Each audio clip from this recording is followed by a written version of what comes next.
આ વિડીયોમાં કાયદાના અર્થઘટન પરનો માસ્ટર રિવિઝન ચાર્ટ રજૂ કરવામાં આવ્યો છે, જેમાં તમામ મુખ્ય પ્રશ્નો અને ટૂંકનોંધના અગત્યના પોઈન્ટ્સને આવરી લેવાયા છે. આ દૃશ્યમાં આપણે અર્થઘટન, ઇન્ટરપ્રિટેશન અને અર્થનિરૂપણ, કન્સ્ટ્રક્શન વચ્ચેનો તફાવત સમજીશું. અર્થઘટન એટલે શબ્દોનો સામાન્ય અર્થ કાઢવો. જ્યારે અર્થનિરૂપણ શબ્દો અસ્પષ્ટ હોય ત્યારે કાયદાની ભાવના, સ્પિરિટ સમજીને તારણો કાઢવાનો છે. કાયદાના અર્થઘટન માટે પાયાના નિયમો છે: શાબ્દિક, સોનેરી, મિસચીફ અને સુમેળપૂર્ણ નિયમ.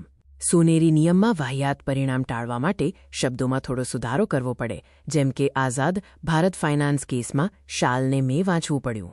આંતરિક સહાયકો ઇન્ટરનલ એડ્સમાં લાંબુ શીર્ષક, આમુખ, મથાળા, હાંસિયાની નોંધ, વિરામચિહ્નો, ઉદાહરણો, પરંતુક અને સ્પષ્ટીકરણનો સમાવેશ થાય છે.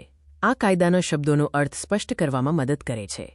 બાહ્ય સહાયકો એક્સટર્નલ એડ્સમાં શબ્દકોશ અને અનુવાદો, સંસદીય ચર્ચાઓ, પંચના અહેવાલો અને અન્ય તત્વો જેમ કે ઐતિહાસિક ભૂમિકા, વિદેશી ચુકાદાઓ અને પારી મટીરિયા સમાન કાયદાઓનો સમાવેશ થાય છે. દંડાત્મક પિનલ અને કરવેરા ટેક્સિંગ કાયદાઓનું અર્થઘટન અલગ રીતે થાય છે. દંડાત્મક કાયદાઓનું હંમેશા ચુસ્ત અર્થઘટન થવું જોઈએ અને શંકાનો લાભ આરોપીને મળવો જોઈએ. કરવેરા કાયદામાં પણ ચુસ્ત અર્થઘટન થાય છે અને શંકાનો લાભ કરદાતાને મળે છે.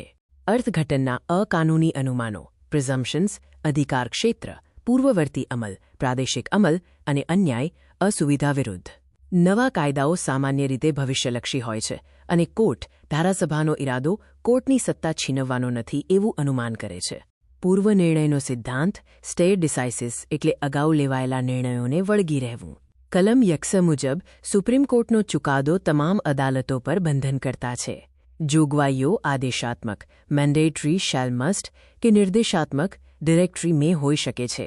માત્ર શબ્દો નહીં, પરંતુ કાયદાનો ઉદ્દેશ્ય જોવો જોઈએ. પ્રતિનિધિત્વથી વિધાન, ડેલિગેટેડ લેજિસ્લેશનમાં સંસદ સત્તા વહીવટીતંત્રને સોંપે છે. સત્વ અને હાર્દનો સિદ્ધાંત, પિથ એન્ડ સબસ્ટન્સ, સત્તાના ટકરાવ વખતે કાયદાના મુખ્ય ઉદ્દેશ્યને જોઈને તેને કાયદેસર ગણાવે છે.